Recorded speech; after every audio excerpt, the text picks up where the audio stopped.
আসসালামু আলাইকুম। আজকে কথা বলতে চাই বাইকের সিকিউরিটি লক নিয়ে। কারণ যারা বাইক ব্যবহার করেন তাদের সবারই একটু উদ্বেগ থাকে যে আমার বাইকটা কতটা নিরাপদ কোথাও পার্কিং করে গেলে। তো আমি এই যে টেস্ট লক ব্যবহার করতেছি অলমোস্ট 2 বছর।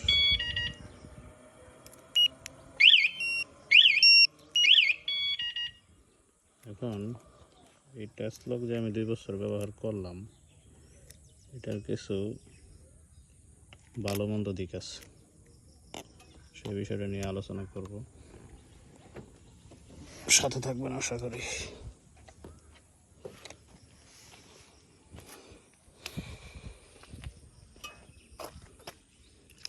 টেস্ট লকটা হাতে নেই, তারপর কথা বলা শুরু করি।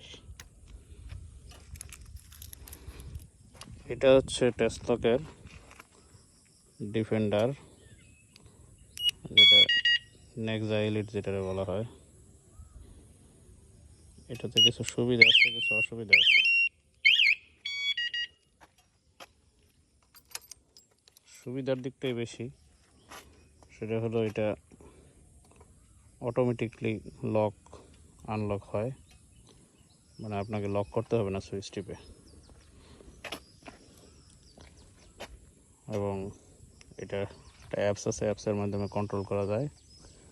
বাইকে কেউ শেক করলে, ধাক্কা দিলে ফোনে SMS আসে এবং বাইক কেউ স্টার্ট করার চেষ্টা করলে ফোনে কল আসে। এতটুকু ঠিক আছে, কিন্তু এটার একটা কিছু, প্রত্যেকটা জিনিসের কিছু গুড সাইড, কিছু ব্যাড সাইড থাকে। তো এটারও কিছু ব্যাড সাইড আছে। সেটা হলো এই রিমোটটা কোনো চার্জিং সিস্টেম নেই। আপনাকে একটা পেন্সিল ব্যাটারি ব্যবহার করতে হবে, কিছুদিন পর পর ব্যাটারিটা পাল্টাতে হয়।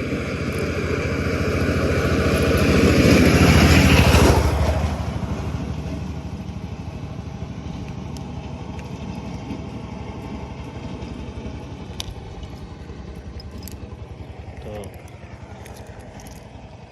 একটা পেন্সিল রিমোটের ব্যাটারি এটাতে সর্বোচ্চ 1 মাস যায়। অ্যালক্লাইন ব্যাটারি বললে হয়তো আরও কিছুদিন যায়। এবং আপনার যদি কোনো কারণে এটাতে পানি ঢুকে, তাহলে আপনার অল্টারনেটিভ একটা রিমোটই থাকে, তাছাড়া এটা ডেট। এবং বাইক নিয়ে তখন খুব ঝামেলা করতে হয়। তবে টেস্ট লকে যেটা ব্যাড সাইড, সেটা হলো এখানে ভিতরে যে সিস্টেমটা আছে, ওটা সিম থাকে, ওটাতে রিচার্জ করতে হয়। তো দেখা যায় যে আপনি 1 মাসের জন্য রিচার্জ করলেন, কিন্তু 1 মাস পরে যখন মেয়াদ শেষ হয়ে যাবে, ফোনে কল আসবে না। কল আসবে না সেই পর্যন্ত ঠিক আছে। তো যেটা আমি কিছুদিন যাবৎ সবচেয়ে বেশি ভোগ করতেছি, সেটা হলো বাইক চলতেছে, হঠাৎ করে স্টার্ট অফ হয়ে যাবে। এটা আপনার আমি বাইকের FI ক্লিন করছি, ভালো জায়গা থেকে ফুয়েল নেই এবং অনেক ধরনের অনেক কিছুই করছি, কিন্তু এই সমস্যার সমাধান হয় নাই।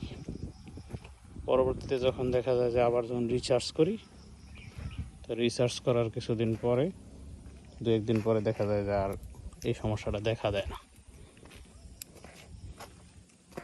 আমার কাছে মনে হয় যাবৎকালের টেস্ট লগের সবচেয়ে বাজে অভিজ্ঞতা হচ্ছে চলন্ত অবস্থায় বাইক স্টার্ট বন্ধ হয়ে যায়। যদি কোনো কারণে দেখা গেলো যে রিচার্জ করতে মিস হলো, তখন এই সমস্যাটা সবচেয়ে বেশি ফেস করতে হয়। এছাড়া ওভারঅল টেস্ট লকের সুবিধা খুবই ভালো। এটা এই রিমোট দিয়ে বাইক সাইলেন্ট করে রাখা যায় এবং বাইকের ব্যাটারি হেলথ দেখা যায়। এই যে আমার বাইকের ব্যাটারি হেলথ 13% আছে এবং এটার সেন্সর আপ ডাউন করা যায়।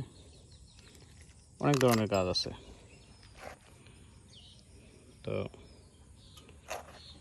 যারা টেসলা লক ইউজ করেন তারা ভালো বলতে পারবেন, এবং যারা নতুন ইউজ করবেন তাদের উদ্দেশ্য বার্তা এটাই যে টেসলা লকে ব্যবহার করতে গেলে আপনাকে ফোনে রিচার্জ করতে হবে ঠিক অনলাইন, না হলে আপনার বাইক চলার পথে স্টার্ট বন্ধ হয়ে যেতে পারে, আপনার বাইকের ইলেকট্রিসিটি লাইন অফ হয়ে যাবে। এই জন্য চাবি দিলাম, এটা একটা শব্দ করবে, সাথে সাথে বাইক স্টার্ট করা যাবে। অন্যথায় যদি আমি সাথে না থাকে তাহলে আমি এটা স্টার্ট করতে পারবো না। তো ধন্যবাদ সবাইকে, আশা করি পাশে থাকবেন, সাবস্ক্রাইব করবেন। আল্লাহ হাফেজ।